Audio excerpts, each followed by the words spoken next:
אנחנו שמחים להזמין את דוקטור דניאל מישורי, חבר סגל בכיר בחוג ללימודי הסביבה בבית הספר לסביבה ולמדעי כדור הארץ באוניברסיטת תל אביב. הוא מתמחה בביואתיקה, אתיקה סביבתית, אתיקה עסקית, זכויות עובדים, גוף וסביבה, ובניתוח מחלוקות במדע וברפואה. דוקטור דניאל מישורי ירצה לנו על משטר הקורונה, מדענות, באנגלית סיינטיזם, טכנוקרטיה רפואית וזכויות אדם. אז הנה דניאל, כיף שאתה איתנו. ערב טוב לכולם. זכות גדולה להיות פה מכיוון שאנחנו הגרעין של המדע החדש והחירות, חלק מהגרעינים. את הכותרת כבר קיבלתם וגם את הייצוג, גם את הזהות המוסדית שלי, אז נמשיך הלאה. ציטוט מריצ'רד פיינמן, I would rather have questions that can be answered than answers that can be questioned. אנחנו כיום בעידן שבו לא נותנים לנו לפקפק בשאלות, בתשובות שכיום נכפות עלינו. הדרך לגיהנום רצופה כוונות טובות. אני אדבר בצורה ביקורתית על תחום בריאות הציבור, והכוונה היא לא לייחס כוונות רעות לעוסקים בתחום או לרופאים בכלל, אבל במהלך מלחמת העולם השנייה התפרסם ספר של כלכלן בשם פרידריך הייק שנקרא היה הדרך לשעבוד, שהוא אמר שאם אנחנו מתחילים מכוונות טובות, נגיד בנושא תיאוריות כלכליות, בין אם זה מימין ובין אם זה שמאל, אנחנו עלולים להגיע לדיקטטורות דכאניות. זה היה האתגר במאה ה-20, במאה ה-21, הדרך לשעבוד עוברת דרך בריאות הציבור. אנחנו נמצאים בדרך לעולם חדש מופלא של בריאות הציבור, סדר עולמי חדש, שאנחנו רואים איכשהו מתגשם. כל מה שאני אגיד עכשיו, אל תפרשו אותי בצורה קונספירטיבית, אחר כך אני אגיד מה אני חושב על קונספירציה. אנחנו נמצאים בעידן משטר הקורונה, שהוא עידן של טכנוקרטיה רפואית. המושג טכנוקרטיה נוצר בשנות ה-50, והוא נועד לתת לכאורה מענה לבעיה שהפוליטיקה, כן, הממשלה מנוהלת על ידי פוליטיקאים, ופוליטיקאים יש כל מיני אינטרסים, וגם לא מבינים בדיוק מה הם עושים, ולכן אנחנו צריכים שלטון של מומחים, והמומחים אמורים היו להיות אנשים שמבינים במדע.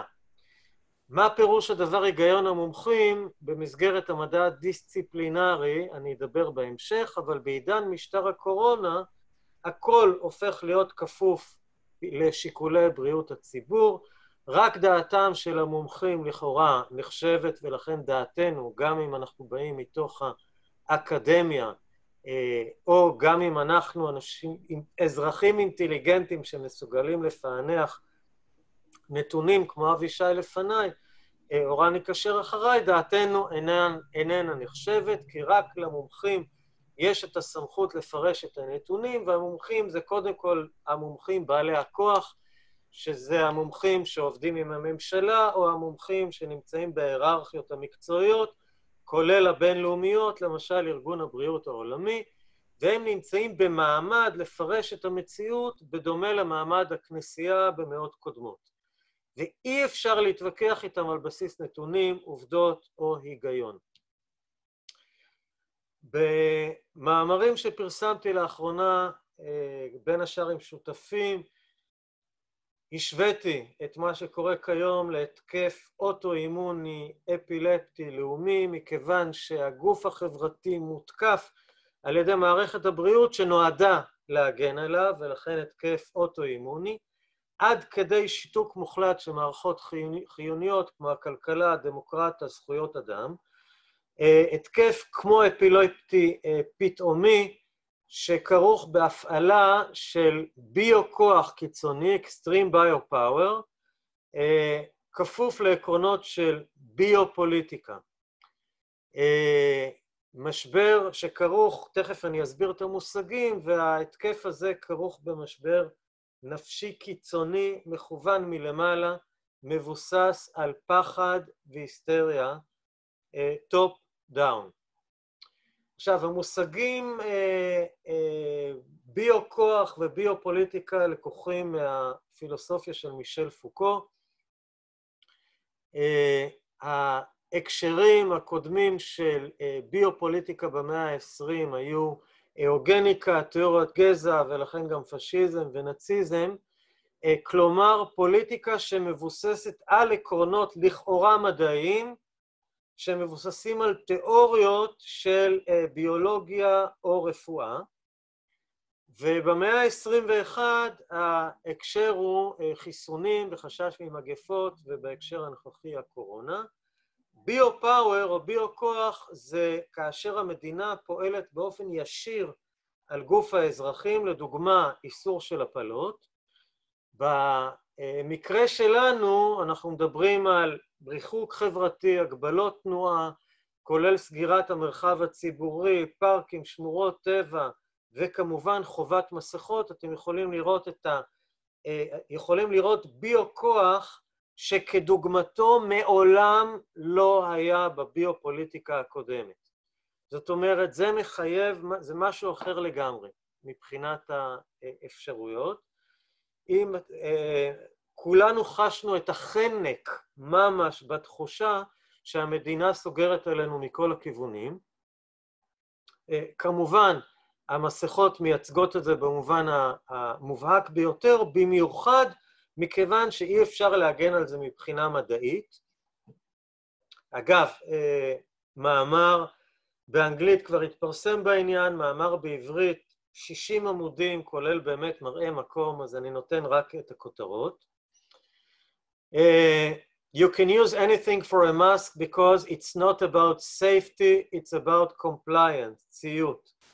בדיוק, ולכן אפשר לשים בנדנה, אפשר לשים מה שאתם רוצים. הנקודה היא פה באמת סתימת פיות וסדר יום שמדגים במרחב הציבורי את הטענה שיש פנדמיה שחייבים להתמודד איתה באמצעים הקיצוניים ביותר, וכל מה שאבישי אמר לפניי מדגים את העניין, ולכן מראש לא נכנסתי לדברים האלה, וכל מה שתשימו כאמור זה טוב. המשטר הביו-כוח הנוכחי כרוך בפשעים כנגד האנושיות, באמת, והוא כרוך בהנחיות שאי אפשר לעמוד בהן, כמו אל תיגעו בפנים שלכם, ואולי גם תצטרכו לשים צמידים, כי אם לא תורידו את האפליקציה, אי אפשר יהיה לעקוב אחריכם, ואלו באמת גזרות שהציבור לא יכול לעמוד בהן, להלן פקח קורונה, שצולם עם המסכה על הסנטר שלו, ובאמת קשה שלא להזדהות איתו. אבל ההנחיות האלה נאכפות בצורה קיצונית ואלימה. ראינו את הסרטונים, באמת יש כל כך הרבה שלא העליתי כמוהם, וכמובן לא ברור מדוע עברו במשטרה למדים שחורים, אבל תדעו לכם שזה בכל העולם.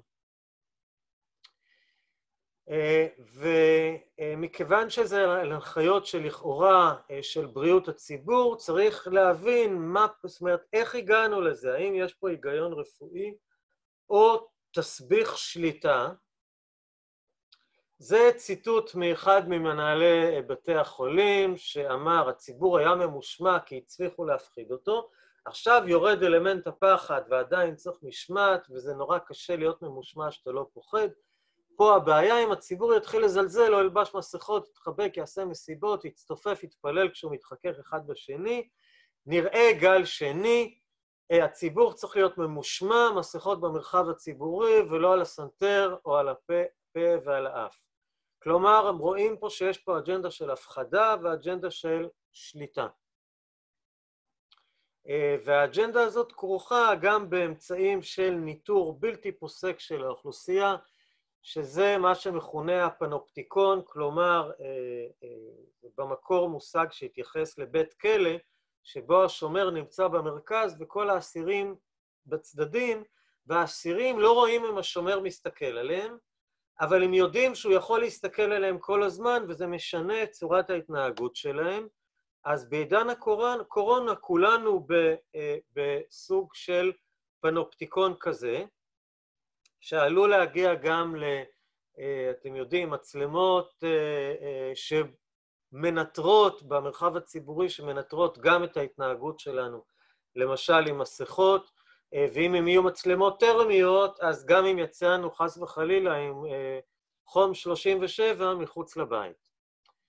הביו-כוח הוא לא דבר חדש, הביו-כוח הקיצוני הקודם היה בתחום מה שמכונה הסמים, קנאביס ופסיכדליה, הפלרת מים, חיסונים, וכל המקומות האלה קרו בתחום בריאות הציבור. כלומר, מדובר על תת-תחום בתחום הרפואה שהתרגל להפעיל כוח על האוכלוסייה באמצעות טענות שלכאורה מבוססות מדע, באמצעות המנגנון של המדינה, ובתחום בריאות הציבור גם התבססה מסורת אלימה של הכחשת מחלוקות, של אי אמת, כלומר הגזמה בתועלות והתאמתה בסיכוני הבטיחות, וכולל השמצת יריבים להלן מתנגדי הפלרה או חיסונים ומכחישי קורונה. במילים אחרות, טענות על מדיניות שלכאורה מבוססת מדע, בלי מוכנות לקיים דיון מדעי על הדברים האלה, ולכן כך מוצגים לכאורה מתנגדי הפלרה או מתנגדי חיסונים, הם מוצגים כאיום על העתיד, על בריאות הציבור. יש פה אסטרטגיות שכרוכות קודם כל בהתעלמות ואחר כך בהשמצות היריבים שהם לכאורה אמוציונליים, לא רציונליים, קונספירטיביים. זה אתגר שפרסמתי בתחילת יוני, כבר הגיע ל-12,000 שקל, שנועד להפריך לכאורה טענות של מתנגדי חיסונים שהופיעו בספר צווים כל הדרך למטה. הוא שותף, פעם אחרונה שבדקתי לפני שבועיים, 650 פעמים, כותבו משרד הבריאות, כתבי בריאות, גופי בריאות, אף אחד לא ענה עליו, פשוט התעלמו ממנו. אז כי מתעלמים מלכאורה טענות של מתנגדי חיסונים, במקום לנהל איתם דיון מדעי ענייני. בתחום בריאות הציבור התפתחה מסורת של אי כיבוד זכויות הפרט, קודם כל בנושא הפלרת מים ואחר כך בנושא חיסונים, ויש לי המון ציטוטים. זה לדוגמה ממי שהיה היושב ראש הקודם של ועדת האתיקה של הסתדרות הרופאים, שאמר חופש הביטוי וחופש הדיבור הם לכאורה זכויות יסוד בכל חברה דמוקרטית, אבל בתקופה האחרונה יש יותר מדי מקרים של רופאים שלא רק מתבטאים בפומבי נגד חיסונים, אלא גם ממליצים על הומאופתיה כהגנה מפני מחלות. אלה מסכנים לא רק את המטופלים שלהם, אלא את החברה כולה. כלומר, את המתחרים, כן, מי שמדבר בשפך המתחרים של הרפואה הקונבנציונלית, הופך להיות איום על בריאות הציבור, ומצדיק לכן סתימה של זכויות הפרט. וראשת שירותי בריאות הציבור היוצאת השתמשה במדיניות הסינית לטיפול בקורונה כדוגמה חיובית במסגרת דיון בוועדת הכנסת שעסקה באמצעי מעקב אחרי אברכים, והבהירה שלדעתה חייבים גם סגר וגם פיקוח אישי על אנשים והפסקה טוטלית של חופש הפרט. מי נתן להם את הזכות הזו? מאיפה הם לקחו לעצמם את הזכות להמליץ על הפסקה של חופש הפרט? אותה מומחית אמרה כמעט שנה קודם לכן, בריאות הציבור זה איזון אינטרסים, זכויות הפרט מול זכויות הכלל. אם מגיעים למסקנה שיש סכנה ברורה ומיידית לבריאות הציבור, מותר לנו לנקוט בצעדים, בהרבה מאוד צעדים, גם קיצוניים. אבל תמיד צריך לאזן את זה עם שיקולים חוקיים ואתיים, וזו משימה לא פשוטה.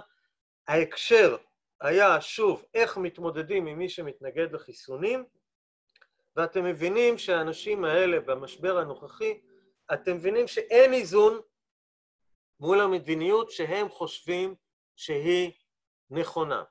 בין השאר הם גם הצליחו לגרום לתקשורת לאמץ עמדה של scientifically correct, שבהם לא צריך איזון בין הדעה הזאת והדעה הזאת, כי כבר יודעים מי צודק, ברור שהמומחים, ולכן לא נותנים פה לאלה שמדברים בצורה שונה, סתימת פיות שנמשכת כבר שנים, ומתבטאת במשבר הקורונה הנוכחי, בצורה יותר ויותר חסרת בושה. וזה גם לגיטימציה להציג מתנגדי חיסונים וכיום מכחישי קורונה בתור אנשים שמאיימים על בריאות הציבור ומפיצי מחלות. עכשיו יש עובדות מדעיות ולא מדעיות סביב, נקרא לזה משבר טרפת הקורונה. כן, יש מחלה, היא עשויה להיות לא נעימה על פי עדויות של מכרים וידידים שלי, אבל היא מסוכנת בעיקר לבעלי מחלות רקע קשות ומבוגרים לא בריאים, ולכן לא מצדיקה את הצעדים הקיצוניים של סגירת הכלכלה וסקטורים שלמים בחברה והשעיה מוחלטת של זכויות הפרט, והיא מהווה בלבול מוחלט בין עיקר שזה הבריאות, כולל היכולת לצאת לחוף הים ולפארקים ולרוץ ולשמור על סדר יום הגיוני שלא כולל פחד והיסטריה, לבין תפל שזה שיקולי רפואה או בריאות ציבור צרים ופחד לא רציונלי מווירוסים, תוך כדי השמצת כל מי שאומר משהו אחר, גם אם הוא בא ממש מתוך המערכת. אין משקל לעמדה הזאת מכיוון שההחלטות כיום הן פוליטיות לחלוטין, וזה יוצר דיסוננס קוגניטיבי באמת בין אנשים שרוצים להאמין לממשלה או למומחים, וקשה להם להאמין שמתקיימת כאן הונאה בקנה מידה כל כך גדול, מול לא מאמינים שכבר לא מסוגלים להכחיש שמה שקורה פה הוא לא הגיוני בקנה מידה של רפואה או של מדע. האופן שבו הטרלה כזאת מתאפשרת, התחלתי לפענח בסדרה של מאמרים שפרסמתי עוד לפני עידן הקורונה, שקראתי להם The Rule of Experts, שלטון המומחים, שהסברתי איך כיום האקדמיה והמדע בנויים בצורה שאי אפשר להתמודד עם בעלי הכוח.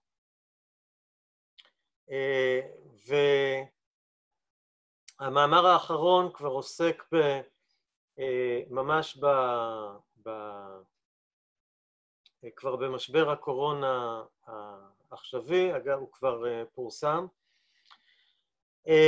מה זה שלטון המומחים?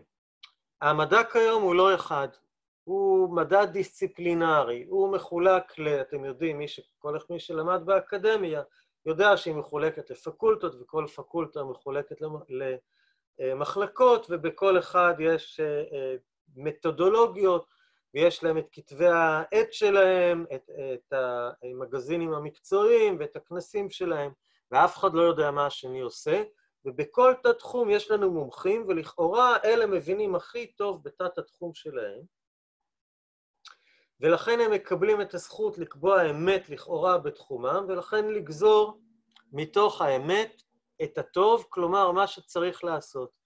וכך נוצרת חשיבה קבוצתית, גרופ תינקינג והיררכיות מקצועיות, סמכותניות ושמרניות, מכיוון שאתם מבינים, אם אני המומחה ויש לי סטודנטים, דוקטורנטים או מסטרנטים, הם צריכים לחשוב או להגיד פחות או יותר כמו שאני אגיד להם, מכיוון שהם לא יעשו את זה, הם לא יתקדמו.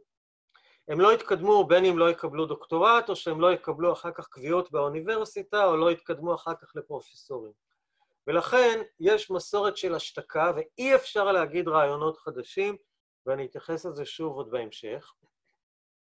המשמעות היא שבכל תחום ניתן לקבוע דברים שהם אי אמת, דברים שהם מקובלים כאמת מדעית. עכשיו, בתוך המדע הזה יש גם התמכרות לכספי וקרנות מחקר, שהן לכאורה תחרותיות, שהן יוצרות השפעה של ההון על המדע. לדוגמה, הטיה לטובת טכנולוגיות מבוססות פטנטים, להבדיל מכל טכנולוגיה או רעיון טוב שיכול להיות נגיד מבוסס טבע, ולכן לא צריך פטנטים. לדוגמה, כל הרעיונות שמבוססים על בריאות טבעית, ואני אגיד דוגמה מעצמי בהמשך, ולכן בגדול המדע כיום הוא לא נכון. זאת אומרת, יש המון דברים נכונים במדע, אבל התמונה הגדולה היא לא נכונה, ויש המון דברים בתוך המדע שהם לא נכונים, ועדיין הם מוצגים כנכונים, ומה שמאפיין את המדע הזה שמוטה כנגד מחשבה אקולוגית, כמו שכולנו יודעים, ונגד בריאות טבעית, כמו שכולנו יודעים, ולראיה, אם ניקח סטודנטים לרפואה שמתחילים היום, שנת 2020, לימודי רפואה, הם ילמדו 6 שנים ועוד שנה סטאז', ואפילו לא 2 סמסטריאליות, יציבה נכונה, נשימה נכונה, תנועה, תזונה נכונה, אמיתית, שום דבר כזה, מכיוון שילמדו אך ורק רפואה ולא בריאות. וכיום אי האמיתות נכפות בכוח על ידי הטכנוקרטיה הרפואית.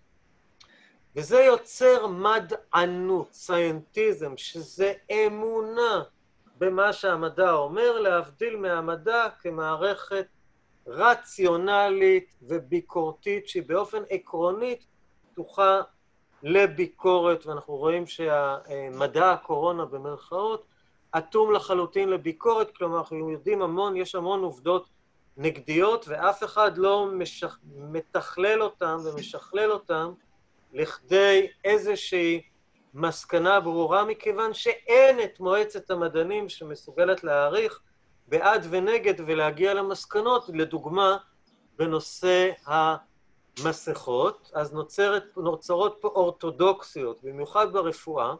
הרפואה זה חשוב במיוחד, מכיוון שהיא מופקדת על מושג האדם של המדענות, האמונה במדע הנוכחית. עכשיו, מיהו האל? זה דיון שלא ניכנס אליו כאן. גילוי נאות, כשהתחלתי ללמד באוניברסיטה, לימדתי גם פילוסופיה של הדת. יש פה תמונת עולם אתאיסטית, שזה כבר סוג של מדענות, מכיוון שהמדע לא יכול להוכיח שהמוחלט אינו קיים. לכל היותר הוא יכול להגביל את תחום השאלות שהוא מסוגל לעסוק בו. אבל דניאל, סליחה שאני מפריע, אתה מדהים, בא לי לשמוע עוד שעה מזה. אנחנו מתכנסים לקראת הסוף, אם זו הייתה הערה, אבל בתוך המדענים, הכהנים הם המומחים, ובמיוחד ההיררכיות המדעניות, כולל ארגון הבריאות העולמי וכדומה. הקורונה, הווירוסים והפתוגנים, זה המקבילה לשדים שממלמלים את השם שלהם בבהלה. בתוך המדענות יש הבחנה בין הדברים שצריך לפחד מהם לבין הדברים שלא, אז נגיד מפחדים מקורונה, אבל לא מפחדים מקרינה, למשל מ-5G, וממש לפני הכנס הזה השתתפתי בזום בישיבה של מועצת העיר חיפה בנושא של 5G, ואתם יודעים שמומחי בריאות הציבור זה לא מעניין אותם בכלל, פורסים את זה עכשיו. ומושג האדם שלהם זה אבולוציה מקרית, ולכן מחוסר הגנה מהטבע, ולכן נזקק לטכנולוגיה, שזה גישה טרנס-הומניסטית, כלומר אנחנו לא מסוגלים להתמודד לבד עם וירוסים, ולכן אנחנו צריכים חיסונים. שזה טענה לגבי טבע האדם והיכולת והקשר שלה לבריאות. לא מסוגלים לדאוג לעצמנו לבריאות, חייבים רפואה, שזה כבר טכנולוגיה. כל זה במסגרת ביואתיקה שאומרת חייבים לשטח את העקומה. חייבים לשטח את העקומה, זה אומר שכל השיקולים האחרים מתבטלים, כולל כלכלה, חברה ושיקולים ביואתיים אחרים. זה בניגוד לכללי האתיקה בכלל, שאומרים שאסור להפוך בני אדם לאמצעי בלבד לטובת איזשהו רעיון, אלא חייבים להתייחס אליהם כאל מטרה. אז כולנו כיום אמצעים בדרך לשיקול זה מנוגד לאתיקה הרפואית שאמורה להתבסס על הסכמה מדעת. אתם יודעים שאף אחד לא שאל אותנו לפני שהפעילו את המדיניות, וקודם כל אל תזיק, זה העיקרון השני, ואתם יודעים שלמדיניות כיום יש המון השלכות שמגיעים לכדי נזק, כולל הנזק הנורא הכלכלי-חברתי, וכולל מה שיקרה, יהיה לדוגמה, הפוסט-קורונה סינדרום דיסורדר, ה-PCSD, טראומה משותפת לכולם,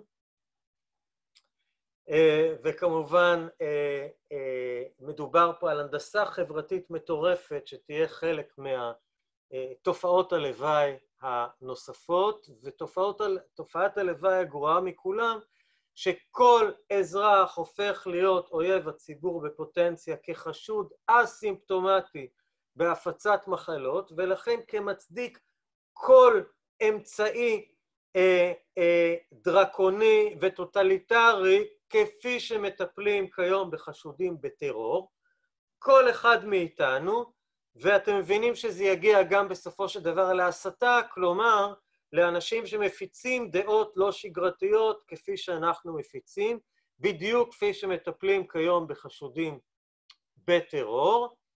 עכשיו יש אנשים שחושבים שמכיוון שיש פה היגיון בינלאומי, אז כנראה שמשהו במדיניות הזאת הוא נכון, אז במשפט אחד אני אגיד איך גיבשו את ההיגיון הבינלאומי הזה.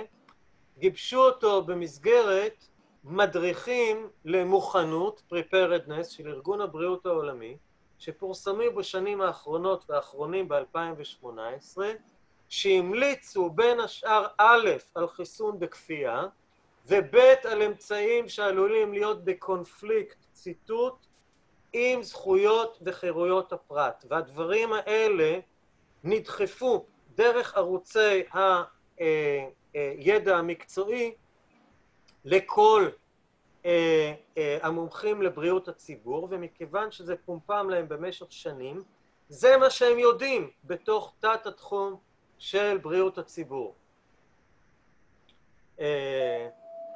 כן, אתם רואים, policy decisions may result in conflict between the goal of protecting the health of the population and respect for individual rights and freedoms, וגם compulsory vaccinations. ואז כמובן כולנו יודעים, אני מניח, על איבנט 201, שבו תרגלו פנדמיה של קורונה שתגרום ל-65 מיליון מתים בתוך שנה וחצי, ותרגלו פרוטוקול של אמצעים שמיושמים כיום.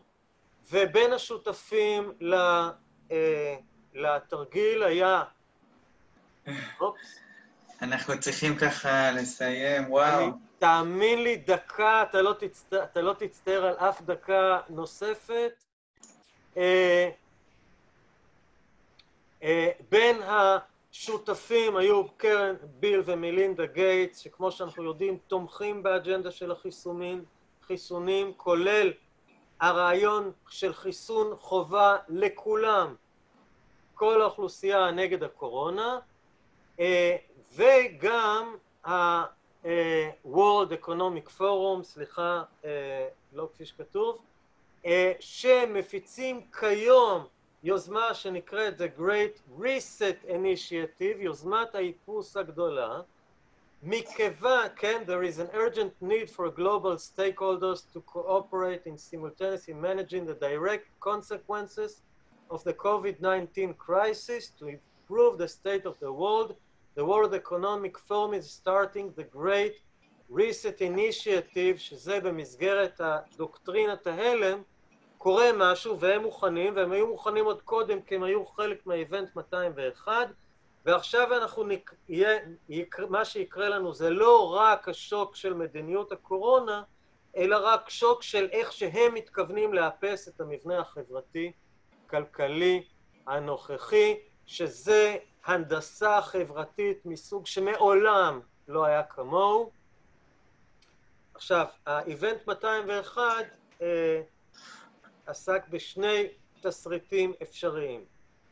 או ש-80-90% נחשפו לנגיף ויש לנו חסינות עדר, מה שאתם יודעים שהמדיניות הנוכחית מתנגדת לו, מכיוון שהמדיניות הנוכחית נועדה למנוע חסינות עדר באמצעות מדיניות הבידוד והסגר, או שיהיה effective vaccine. עכשיו אנחנו יודעים בדיוק לאן הפתרונות כיום מובילים, הם כולם רוצים אך ורק חיסון, לא רוצים חסינות עדר, ולכן המסקנות. משטר הקורונה מהווה סדר יום ביופוליטי שמבוסס על מדע או רפואה במחלוקת, במסגרת קונספציה שמהווה בלבול בין עיקר לטפל, בין בריאות לרפואה, מבוסס על ביו-פאוור קיצוני שאין לו הצדקה באתיקה הרפואית, שזה מסורת בתחום בריאות הציבור, היא כוללת הפרות קשות של האתיקה המדעית ולא רק של הרפואית, כולל הכחשת מחלוקות, השמצת יריבים, הונאת הציבור באמצעות אי אמת, שזה בעיקר ההגזמה בתועלות, המעטה בערך סיכונים, מנוגד לחלוטין לעקרונות ביואטיים, כרוך בהפרה רבתית של זכויות החולה וזכויות הפרט, מבסס מדענות, סיינטיזם שמשגשגת במסגרת שלטון המומחים במדע וברפואה. תראו, לא אמרתי שום דבר על השליט הדגול שלנו, אבל שיהיה ברור שהטרלול שקורה פה זה רק פרקטל על הטרלול הגדול יותר מהסוג שהצבענו קודם, מכיוון שברור שביבי משתמש בכוח שניתן לו על ידי ארגונים כמו ארגון הבריאות העולמי וה-World Economic Forum, ומי יודע מי עוד ולא ייכנס לזה. האופציה שפתוחה בפנינו זה קודם כל אי ציות אזרחי, קודם כל בנושא המסכות. מקווים, צריכים לטפח אלטרנטיבה שתהיה לא רק נגד אלא גם בעד. וקודם כל בריאות טבעית, וזה המקום שבו אני יכול להתחבר קודם כל באמצעות לא רק מרצה בלימודי הסביבה, אלא גם בתור מי שמתמחה בבריאות טבעית, זה למשל המלצות לפתרון בעיות גסטרו ותרגילי נשימה, ולכן צריך, וזה הסוף, נדרש מאיתנו, אנחנו צריכים לדרוש מהממשלה את הזכות לבריאות טבעית וחירות מכפייה מדענית, כולל חיסונים, והמבחן יהיה אם נצליח להתמודד עם המסכות ועם חיסון החובה לקורונה שבא לנו לרעה, ותודה רבה לכם. איזה מדהים אתה, וואו, תודה, תודה, תודה. זה היה תקציר, חלק מהאבסטרקט של המאמר שכתבתי עם שותפיי. וואו, תודה דניאל מישורי, דוקטור דניאל מישורי. ברור לי שקיצרת הרצאה של שעה וחצי. זה היה אמור להיות ל-20 דקות, וזה היה 30 דקות. אתה מדהים, והשארת את כולנו עם טעם של עוד. רק לידיעתכם, יינתן סמינר שלם בנושא הזה בשנה הבאה באוניברסיטת תל אביב, במסגרת מכון כהן להיסטוריה ופילוסופיה של המדע. מדהים, תודה רבה. תודה לכם.